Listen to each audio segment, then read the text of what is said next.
Chemical engineering bye Indresh में आज हम आप सभी लोगों के लिए सीआरई के क्वेश्चंस पेपर लेके आया हूँ। ठीक है, तो चलते हैं अपने पहले क्वेश्चन की तरफ। अपना पहला क्वेश्चन है the fractional volume change of a system for the isothermal gas phase reaction A:3 between no conversion and complete conversion is. देखिए, सपोज करिए अपने रिएक्शन चल रहा है, तो ये बोल रहा है इस वॉल्यूम में फ्रैक्शन चेंज कितना होगा। सपोज करो पहले अपने इसमें रिएक्शन नहीं हो रही है, ठीक है, उस केस में वॉल्यूम कितना है, और जो अपनी रिएक्शन स्टार्ट हुई तो उस केस में रिएक्शन क्या है। तो बोल रहा है जो अपना ये रिएक्टर का वॉल्यूम है इसमें कितना चेंज आ रहा है। जब कंप्लीट कन्वर्जन हो रहा है मीन्स x = 100% एंड जहाँ पर x = मतलब 0%, जहाँ पे अपना कन्वर्जन नहीं हो रहा है उस समय रिएक्टर का वॉल्यूम क्या है, और जिस समय अपनी कन्वर्जन हो रही है उस समय रिएक्टर का वॉल्यूम क्या है। ठीक है, चलते हैं, तो फार्मूला इसका लिखते हैं, क्वेश्चन है तो सॉल्व करते हैं।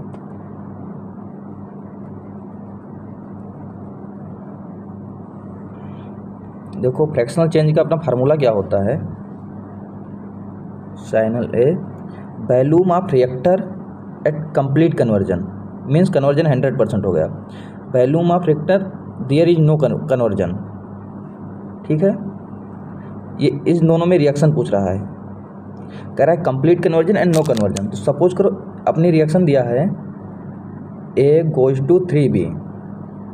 अगर जब अपना कन्वर्जन नहीं हो रहा होगा तो अपने रिएक्टेंट का एक मॉलिक्यूल प्रेजेंट होगा, तो जब कोई वॉल्यूम उस समय कितना होगा, x = 0 मीन्स नो कन्वर्जन, उस समय वॉल्यूम अपना क्या होगा, उसकी वैल्यू 1 हो जाएगी। और जो अपना कन्वर्जन हो रहा है मीन्स 100% कन्वर्जन हो गया, तो कितने मॉलिक्यूल बन रहे हैं रिएक्टेंट होने के बाद, B के 3 मॉलिक्यूल फॉर्म हो रहे हैं। तो अगर कन्वर्जन अपना 100% हो गया उस समय इसकी वैल्यू कितनी हो जाएगी, 3 हो जाएगी। तो देखिए, जब कोई कन्वर्जन नहीं हो रहा है तो अपनी वैल्यू 1 है, रिएक्टर का वॉल्यूम कितना, मान लो 1 है। उसके बाद जब अपनी रिएक्शन स्टार्ट हो गई, कंप्लीट रिएक्शन हो गई, उस समय रिएक्टर का वॉल्यूम कितना है, 3 है। तो इसको फार्मूले में पुट कर देते हैं। देखिए, नहीं इधर 3 भी लिख लेते हैं। अपना फार्मूला है, जब कन्वर्जन स्टार्ट हो गई तो इसकी कितनी वैल्यू थी, इसकी 3 वैल्यू थी। अब जब कोई कन्वर्जन नहीं हो रहा था तो कितना था, रिएक्टर का वैल्यू मान लो 1 था, ये दिया ही है, इधर भी 1। तो इसका सही आंसर क्या हो गया, 2। ठीक है, ये हो गया कंप्लीट कन्वर्जन, जो अपना फ्रैक्शनल चेंज है complete conversion and there is no conversion.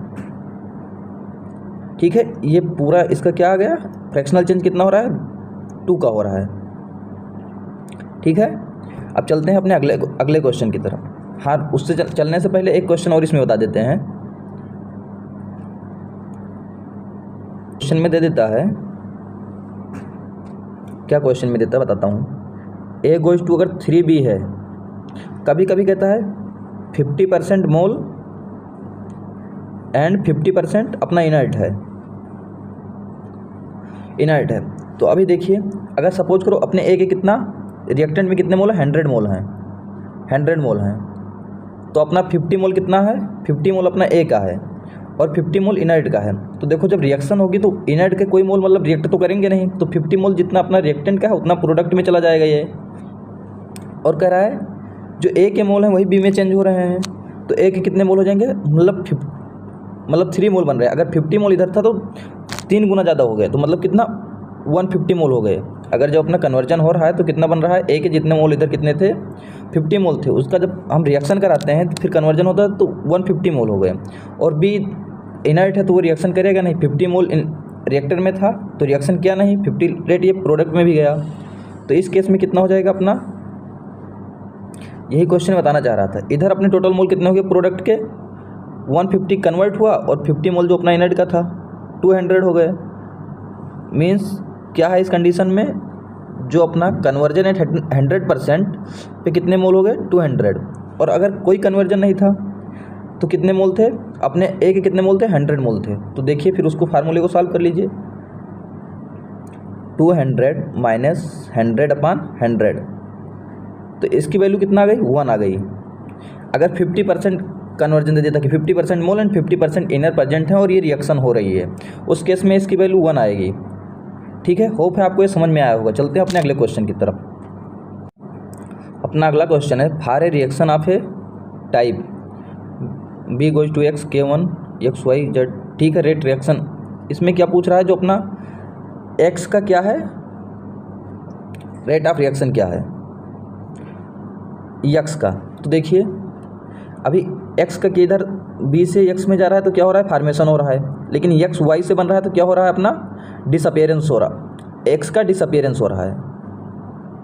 देखिए बी गोज टू एक्स, इस केस में क्या है, एक्स का फार्मेशन हो रहा है, इधर डिसअपियरेंस किसका हो रहा है, बी का, और एक्स गोज टू वाई है। ठीक है, तो यहाँ पर क्या हो रहा है, वाई का फार्मेशन हो रहा है, वाई का फार्मेशन हो रहा है। ठीक है, वाई का फार्मेशन हो रहा है और एक्स यहाँ पर क्या है, डिसअपियरेंस है। चलिए रेट ऑफ रिएक्शन इसका लिखते हैं।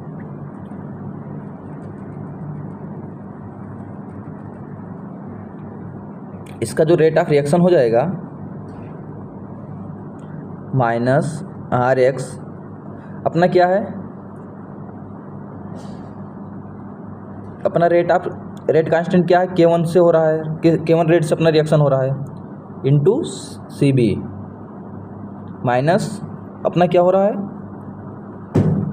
K1 C x. यहाँ पर अपना एक्स का डिसअपियरेंस हो रहा है, यहाँ पर अपना क्या, बी का डिसअपियरेंस हो रहा है। ठीक है, तो डिसअपियरेंस के टर्म में अगर लिख दिए तो इसका ये पूरा रेट ऑफ रिएक्शन आ जाएगा, अपना रेट इक्वेशन अपना ये आ जाएगा। ये कहीं पे दिख रहा है K1 C B minus K1 C x, इसका सही आंसर सी है। ठीक है, होप है आपको समझ में आया होगा। चलते हैं अपने अगले क्वेश्चन की तरफ। अपना अगला क्वेश्चन है, देखो ये क्वेश्चन क्या बार्क 2022 में पूछा गया था, जो भी पेपर दिए हैं उनको पता होगा। देखिए ये क्वेश्चन क्या बोल रहा है, पढ़ते हैं क्वेश्चन। कह रहा है for every 10 degree rises in temperature the rate of chemical reactions double, when the temperature is increase from 30 to 70 degree the rate of reaction increases time. कह रहा है अगर हम 10 डिग्री टेम्परेचर बढ़ाते हैं तो अपना जो केमिकल रिएक्शन, जो रेट ऑफ रिएक्शन है वो 2 गुना हो जाता है।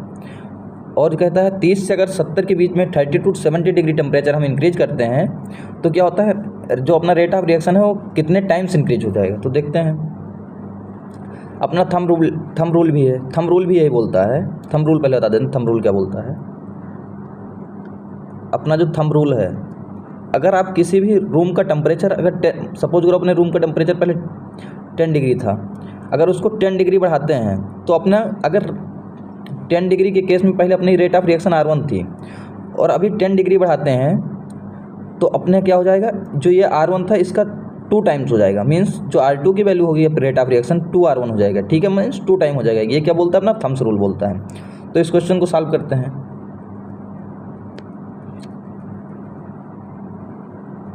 देखो अगर 30 था, 10 डिग्री बढ़ा दिए 40 हो गया। ठीक है, 2 हो गया रेट ऑफ रिएक्शन, 50 ले गए। अब इसका 2 का रेट ऑफ रिएक्शन 2 था तो इसका 2 गुना 4 हो गया। 50 से 60 गए, 4 का 2 गुना 8 हो गया। 60 से 70 गए तो इसका 2 टाइम्स 16 हो गया। तो इसका सही आंसर क्या है, 16। होप है आपको समझ में आया होगा। अगर अभी यही क्वेश्चन हम आपको बता रहे हैं, चलिए अगर आपको यही क्वेश्चन 30 to 70 डिग्री दिया होता, मैं बोल रहा हूँ अगर ये क्वेश्चन आपको 30 to 50 डिग्री सेल्सियस के बीच दिया होगा कि इतना टेम्परेचर करते हैं, तो इसको आप कमेंट बॉक्स में बताइए कि रेट ऑफ रिएक्शन कितने टाइम से इंक्रीज हो जाएगी, 30 to 50 तक। ठीक है, कमेंट बॉक्स में इसको उत्तर दीजिए। ठीक है, चलते हैं अपने अगले क्वेश्चन की तरफ। देखो अपना अगला क्वेश्चन है, pick out the wrong statement pertaining to space velocity of flow reactors. चलिए ये अच्छा क्वेश्चन है, इससे कॉन्सेप्ट भी आपको क्लियर कर देता हूँ। अब 2 टर्म याद करिए, स्पेस टाइम और स्पेस वेलोसिटी। स्पेस टाइम और स्पेस वेलोसिटी, इससे तो पक्का एक क्वेश्चन आएगा, ये तो कंफर्म है। अगर सीआरई पूछी गई तो इससे क्वेश्चन आने के चांस ज़्यादा हैं। अभी देखो इसी में से कोई एक टॉपिक ले लेता हूँ, ये वैल्यू ले ले रहा हूँ, क्या दिया है 3 आवर -1। ठीक है, और अगर यहीं पे 3 आवर दिया है, इन दोनों में क्या डिफरेंस है। अभी देखो इसको लिख सकते हैं, अपना स्पेस टाइम क्या होता है, पहले स्पेस टाइम बता देते हैं। ठीक है, अपना स्पेस टाइम होता है volume of reactor upon volumetric flow rate. ठीक है, और स्पेस टाइम की यूनिट क्या होती है, सेकेंड होती है। और स्पेस वेलोसिटी क्या होता है, ये inversely proportional to space time का होता है। ठीक है, space time inversely proportional to space velocity inversely proportional to space time. ठीक है, तो अभी देखते हैं इसकी सेकेंड हो गई तो इसकी यूनिट क्या होती है, सेकेंड इनवर्स। ये दोनों चीज़ समझ में आया। अभी इससे डिफ्रेंशिएट करते हैं, बोलता क्या है। चलो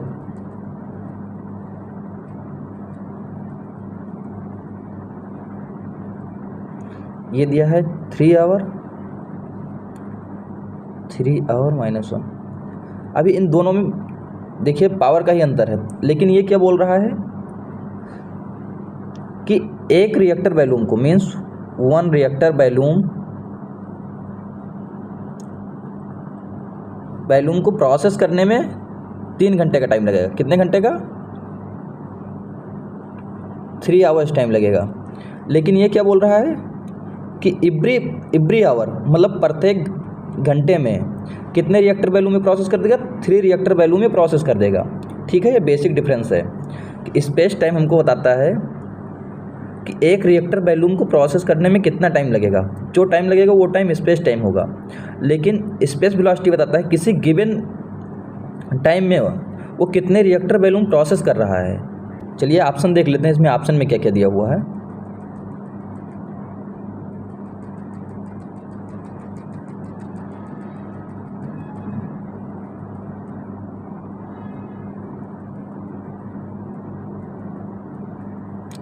अभी क्या है, रॉन्ग स्टैंडिंग बताना था, तो unit of space velocity time inverse, ये मैं बोला था सेकेंड इनवर्स होता है स्पेस वेलोसिटी का। ठीक है, करेक्ट। अपना दूसरा है the space velocity of 3 hour inverse means that 3 reactor volume of heat at the specified condition are being fed into reactor every hour. देखो ये भी सही ऑप्शन दिया है, ये भी सही दिया है। अभी बताया कि अपना क्या होता है, जो स्पेस वेलोसिटी होती है किसी गिवन टाइम में कितने वैल्यूम रिएक्टर वो फिट कर रही है। तो ये क्या दिया है, 3 मतलब 3 reactor volume feeded at specified condition are being fed into the reactor every hour. Means प्रत्येक घंटे में जो अपना 3 रिएक्टर वैल्यूम प्रोसेस करेगा। ठीक है, ये अपना स्पेस वेलोसिटी बता रही है। अभी 3 आवर दिया होता तो ये क्या बताता कि अपना एक रिएक्टर वैल्यूम को प्रोसेस करने में 3 घंटे लग जाएंगे। ऑप्शन सी दिया है the space velocity of 3 hour inverse means that 1/3 reactor balloon feeded the specified condition are being fed into the reactor. इसका सही आंसर तो सी है। ठीक है, लेकिन ये जो दिया है स्पेस वेलोसिटी का, ये टर्म में गलत दिया है। ठीक है ना, दीज का कोई मतलब ही नहीं है। तो होप है आपको स्पेस वेलोसिटी और स्पेस टाइम समझ में आया होगा, क्योंकि इससे तो कंफर्म है एक क्वेश्चन आएगा। ठीक है, स्पेस टाइम आया, स्पेस वेलोसिटी आया। चलते हैं अपने अगले क्वेश्चन की तरफ। चलिए दोस्तों, अपना अगला क्वेश्चन है a + b = 2b + c। तो ये पूछ रहा है जो रेट ऑफ रिएक्शन है a और b में क्या रिलेशन है। चलिए करते हैं। अभी मैं पिछली बार एक फार्मूला लिखा था, अगर अपना कोई रिएक्शन दिया हो a + b = c + dd, तो उस केस में क्या लिखते हैं, अरे भाई ए इसका डिसअपियरेंस हो रहा है, बी का डिसअपियरेंस हो रहा है, तो RB/B = इसका फॉर्मेशन हो रहा है सी का, RC/C = RD/D। ठीक है, ये होता है। इसी टर्म में इसको हम लिखते हैं, नीचे फार्मूला है आप ऊपर देखिएगा। क्या लिख सकते हैं, -RA, इसके कितने मोल्स हैं, 1 मोल है, -RB, इसके कितने मोल हैं, 1 मोल है। फिर देखिए अपना इधर फॉर्मेशन हो रहा है RB, तो प्लस RB कितने मोल हैं इसके, 2 मोल, तो 2 हो गया, = RC/1। अभी देखो इन सब में अब रिलेशन पूछ रहा है।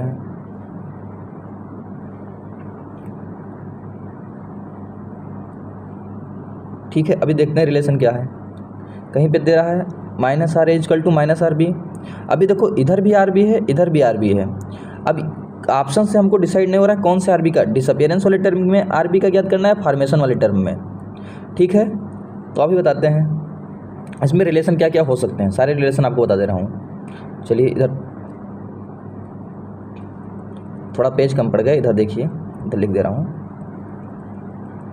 आप लोग तब तक देखते जाइए, आप भी लिखने का प्रयास करिए कैसे ये फार्मूला होगा। और वीडियो को ज़्यादा से ज़्यादा लाइक करो, शेयर करो और सब्सक्राइब करो, क्योंकि डेली आपको एक वीडियो प्रोवाइड की जा रही है। अभी आपको किसी भी टॉपिक पे अगर डाउट है तो उसको कमेंट बॉक्स में लिखो, उसके लिए मैं एक वीडियो प्रोवाइड करूँगा। और अगर कोई ऐसे डाउट या क्वेरी है तो आप कमेंट बॉक्स में लिखो, उसका आंसर दिया जाएगा।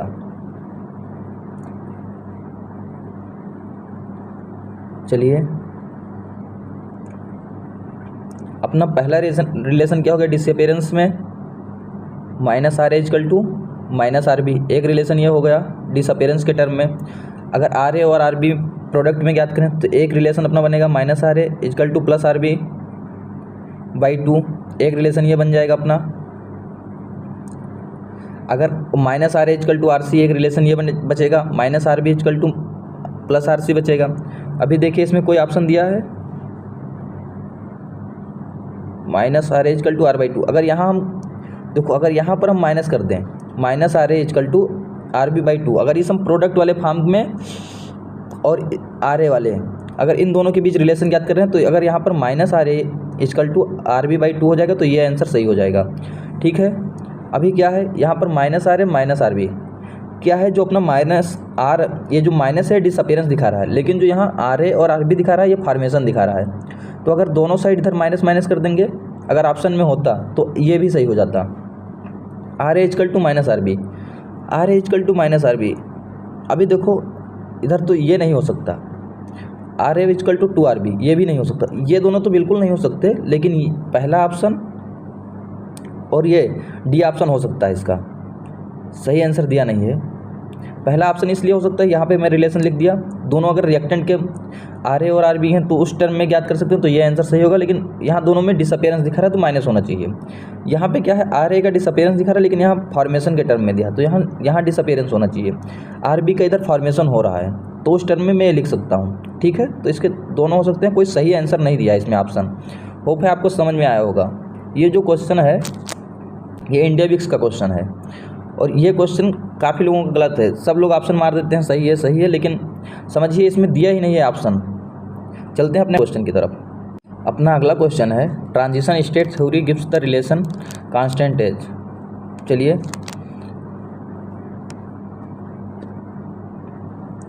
ट्रांजिशन थ्योरी क्या होती है,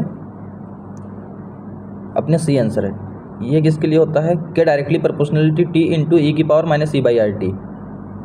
ट्रांजिशन थ्योरी ये लिखा है किसके लिए, कोलिजन थ्योरी के लिए है। कोलिजन थ्योरी ये किसके लिए है, आर्हीनियस थ्योरी। ये नहीं, ई की power minus E by R T ये वाला है आर्हीनियस थ्योरी। अभी आयोसेल के एग्ज़ाम के बाद मैं आपको सारे सब्जेक्ट के चैप्टर वाइज वीडियोज़ प्रोवाइड करूंगा। उसमें बताऊंगा ये आर्हीनियस थ्योरी क्यों थी, कोलिजन थ्योरी क्यों आई, ट्रांजिशन थ्योरी क्यों आई। ठीक है, अभी आप इसका एक फार्मूला नोट कर लीजिए जिससे आपको याद करने में आसानी होगी। के इक्वल टू के नॉट ई की power minus E by R T into T की पावर एम। चलिए इधर ज़्यादा हो गया, मैं कट करके लिख दे रहा हूँ। आप ये फार्मूला याद कर लीजिए, के इक्वल टू टी की पावर एम इंटू के नॉट ई की power minus E by R T. अगर एम की वैल्यू 0 हो गई जहाँ पर, वो थ्योरी किसके लिए है, आर्हीनियस के लिए। जहाँ एम की वैल्यू हाफ हो गई वो किसके लिए हो गई, कोलिजन के लिए। और जहाँ एम की वैल्यू 1 हो गई वो किसके लिए हो गई, ट्रांजिशन के लिए। होप है आपको ट्रिक समझ में आई होगी और याद करना इजी भी है। चलते हैं अपने अगले क्वेश्चन की तरफ। अपना क्वेश्चन है for a order reaction the units of rate constant and rate of reaction are the same. ठीक है, अभी हम लिखते हैं अपना रेट ऑफ रिएक्शन क्या होता है।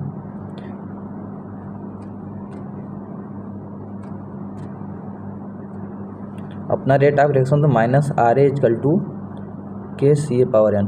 अब ऑप्शन से एलिमिनेशन कर लीजिए, एन की वैल्यू 0 हो गई तो minus R A equal to K हो जाएगा।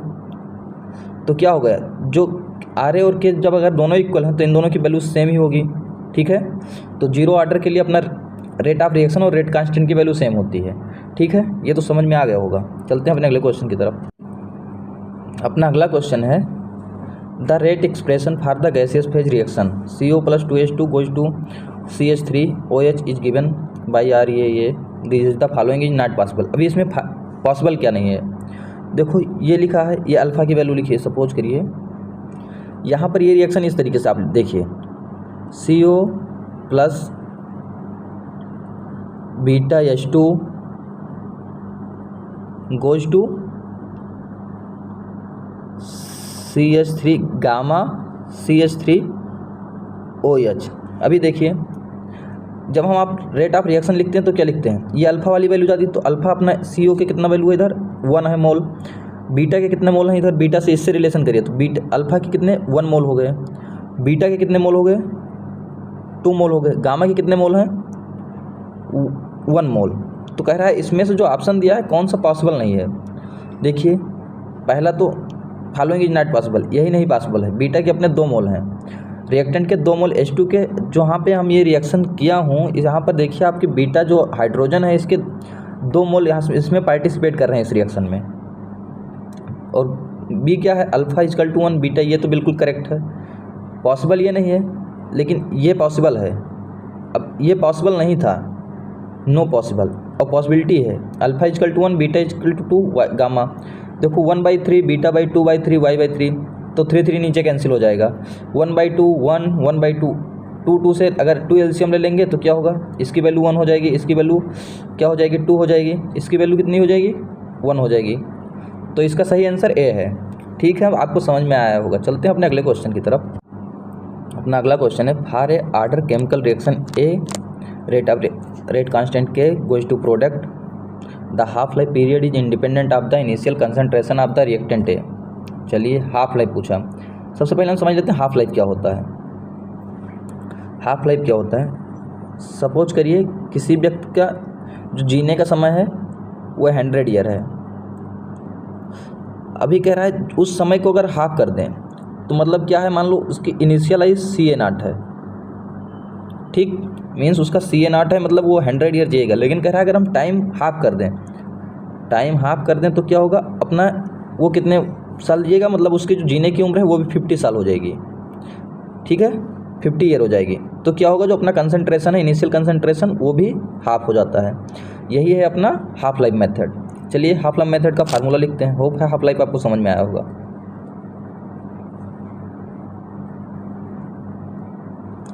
हाफ लाइफ होता है T हाफ इजकल टू 2 की power n minus one n1 by के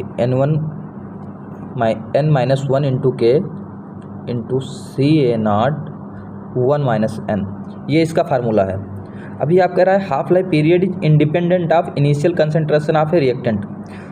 जो ये फार्मूला है n does not equal to 1 2n minus 1 n minus 1 के इंटू CA0 1 माइनस n। जो ये formula n does not equal to 1 एक के लिए वैलिड नहीं है। अभी आप क्या करेंगे, जीरो ऑर्डर के लिए फाइंड आउट कर लीजिए। सबसे पहले जीरो ऑर्डर के लिए क्या हो जाएगा, अपनी n की वैल्यू 0 हो जाएगी, तो ये हो जाएगा 1/2 माइनस 1 माइनस के इंटू CA0। अभी क्या हुआ 2 माइनस 1/2, ये हो जाएगा माइनस 1/2 CA0 अपान माइनस के, तो ये कैंसिल हो जाएगा। तो इसका हाफ लाइफ जीरो ऑर्डर के लिए क्या हो जाएगा CA0/2K। ठीक है, ये जीरो ऑर्डर के लिए फाइंड आउट हो गया। तो क्या है, जो अपना हाफ लाइफ है वो इनिशियल कंसंट्रेशन पे डिपेंडेंट कर रहा है। ठीक है, तो इसका लिखते हैं। आपको फार्मूला तो पता चल गया। इसका क्या होता है, हाफ लाइफ क्या होती है 2/K T half equal to हर जीरो ऑर्डर की वैल्यू ये है। और अभी फर्स्ट ऑर्डर के लिए अपना होता है, डायरेक्टली आप लोग सॉल्व कर लीजिएगा क्योंकि टाइम ज़्यादा हो गया वीडियो में। इसका होता है ln 2/K फर्स्ट ऑर्डर के लिए। तो फर्स्ट ऑर्डर के लिए क्या है, अपना यहाँ इसमें कोई कंसंट्रेशन टर्म नहीं है, तो जो हाफ लाइफ पीरियड है वो इंडिपेंडेंट किसमें है, फर्स्ट ऑर्डर के लिए वो कंसंट्रेशन पर डिपेंड नहीं करता। ln 2 की वैल्यू होती है 0.693/K। ठीक है, होप है आपको ये समझ में आया होगा। इसका सही आंसर क्या है? बी। देखिए इसका फार्मूला लिख दिया हूँ, आप सेकेंड आर्डर थर्ड आर्डर के लिए फाइंड आउट कर सकते हैं। और फर्स्ट आर्डर का जो अपना होता है, मैं प्रूव कर दे रहा हूँ फर्स्ट आर्डर का भी। अपना फर्स्ट आर्डर का जो होता है ln CA0/CA=KT। अभी बताया था हाफ लाइफ क्या होता है, CA कितना हो जाएगा, CA/2। तो अभी हम इधर रख देते हैं ln CA0 CA/2 रखेंगे, CA की वैल्यू CA0/2, तो क्या होगा इधर CA0/CA0/2 रखें तो ये कैंसिल हो जाएगा, ये ऊपर चला जाएगा, तो ये टोटल बन जाएगा ln2/K। ठीक है, तो आपको होप है समझ में आएगा। और सेकंड आर्डर थर्ड आर्डर का इसमें फार्मूला रख के सॉल्व कर लीजिएगा। ठीक है, मिलते हैं अपने अगले वीडियो में। इस चैनल को ज़्यादा से ज़्यादा लाइक करो, सब्सक्राइब करो और शेयर करो। Thanks for watching.